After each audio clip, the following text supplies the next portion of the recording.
Hey everybody, Jonathan here. Welcome back to my series on 365 riffs for beginning guitar. While you're at my YouTube channel, check out my playlist for hundreds and hundreds of videos like this one where you can learn riffs and often complete songs and add them to your repertoire. So, I hope you enjoyed today's. We have for you Brown Eyed Girl by Morrison. I'm going to show you the chords to strum through the whole tune. I'm going to show you the strum pattern that will carry you through the whole tune. And I'm going to show you the famous intro, which I'm going to show you two different ways, one of which is going to sound just like this.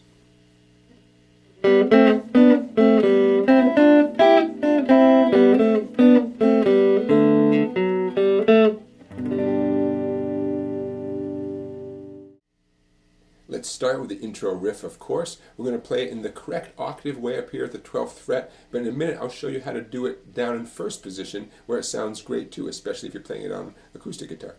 Okay. So for your picking hand, I want you to use your pick and your middle finger. You can do a pinching motion. Where your pick goes down, your middle finger goes up. That's called a hybrid approach, or a pick and fingers approach. So we have a bar at 12. That's how you're going to get the second and third strings. Keep that bar in place. That's going to help orient you as you put down your middle and ring fingers. Glide those middle and ring fingers up 2 frets, and then back down the way you came. Obviously, you don't have to keep that bar down the whole time, but in the beginning it sort of helps orient you, even when you're moving on to the next little harmonies there. Okay, second part, index and middle. First 2 strings. Index and ring, up 2 frets, back down the way you came. Next is the same as the first, bar at 12. Now here's where it gets interesting. On the second, third, and fourth strings, 10, 11, 12, right in a row. A pinch on the second and fourth strings. Then here's your third string 11, pinky, third string 12, second string 10. See how it makes sense to have that 10, 11, and 12, just like that? And there you go.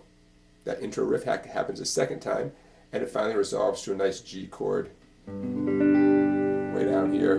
There we go. And the song starts. Now, in the next clip, I'll show you how to do that whole riff down an octave in this part of the guitar. Here it comes. Now, here's an alternative way of playing the intro, 1 octave lower. It sounds just as good.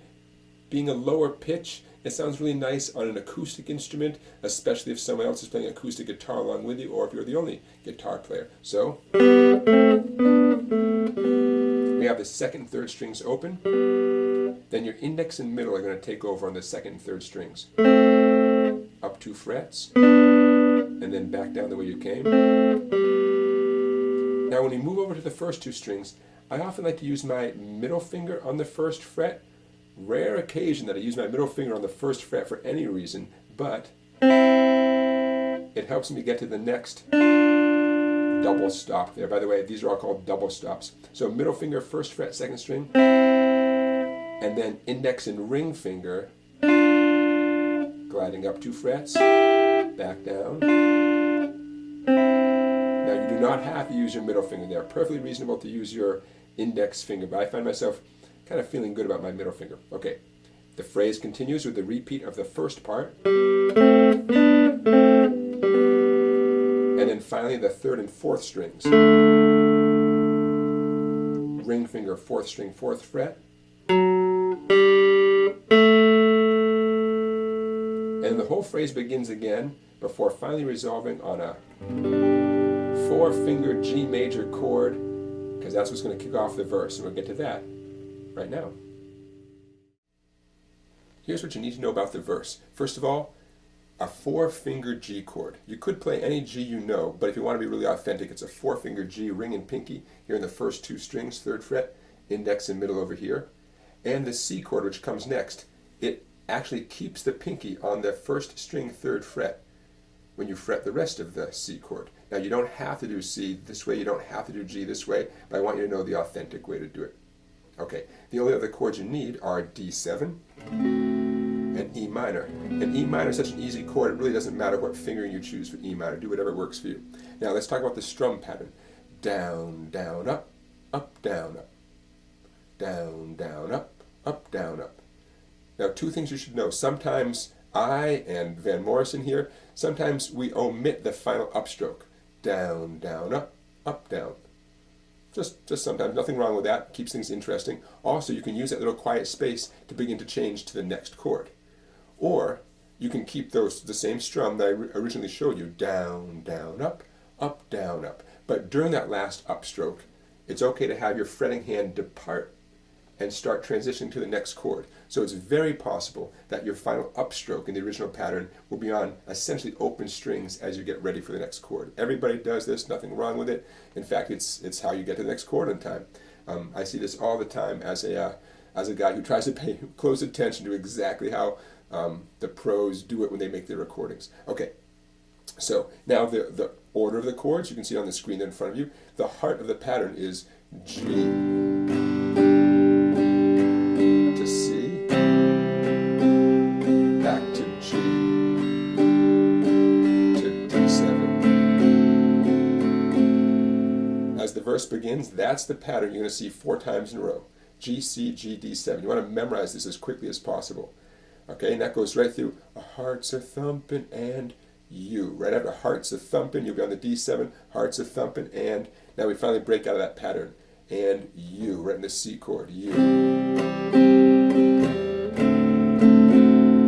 To G, to E minor.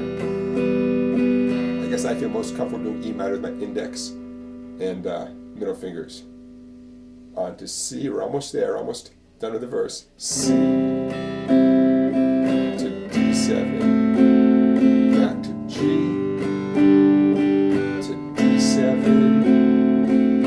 Now that's how the first verse ends. When you go on to the second and third verses, you actually stay in this D7 for 2 more patterns. When I say 2 more patterns, I mean this amount of time. Down, down, up, down, up, down, down, up, down, up. Just stay on there longer, a little more build up before the chorus comes. So the first verse, you have 1 pattern of the D7. The second and third verses, you have a total of 3 patterns, 3 strum patterns in the D7. Make sense? Okay, now speaking of the chorus, let's get into the chorus right now.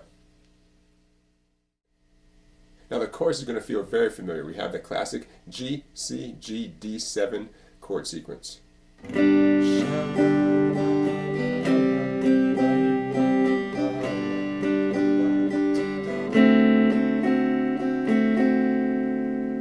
That again. In fact, the outro of the song, the final chorus, that happens over and over again. But the first time the chorus comes in, you only do that pattern twice, and then right before it goes into that cool bass solo, there's a little guitar riff I want to show you that sounds like.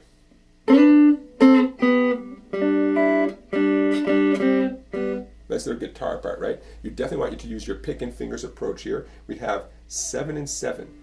Ring finger, first string 7, middle finger, third string 7. We're going to slide up there. I'm going to pinch and slide up from a few frets back. Definitely have to use your ring and middle, okay?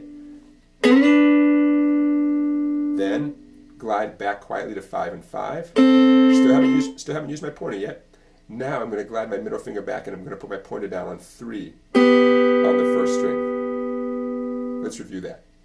Middle and ring sliding up. Again, pick and finger approach for my right hand. Glide back to 5 and 5. Glide back 1 fret, middle finger 4 on the third string, index finger 3 in the first string. And then I'm going to use my ring finger down here on the second string, 3rd fret. Because that frees up my index finger for the second string, 1st fret, and then little open string double stop there, and that leads us into the guitar solo. All right, there you have it, everybody. The chorus and a nice little chorus riff right before the bass solo, I mean to say the bass solo that comes in, and that'll take care of it. All right, Brown-Eyed Girl. Hey everybody, thanks for watching. Don't forget to give this video a like and to subscribe to my YouTube channel. Check out my website, Songbike, down there. Become a member for $10 and check out all the cool videos there. And I will see you tomorrow for another riff of the day.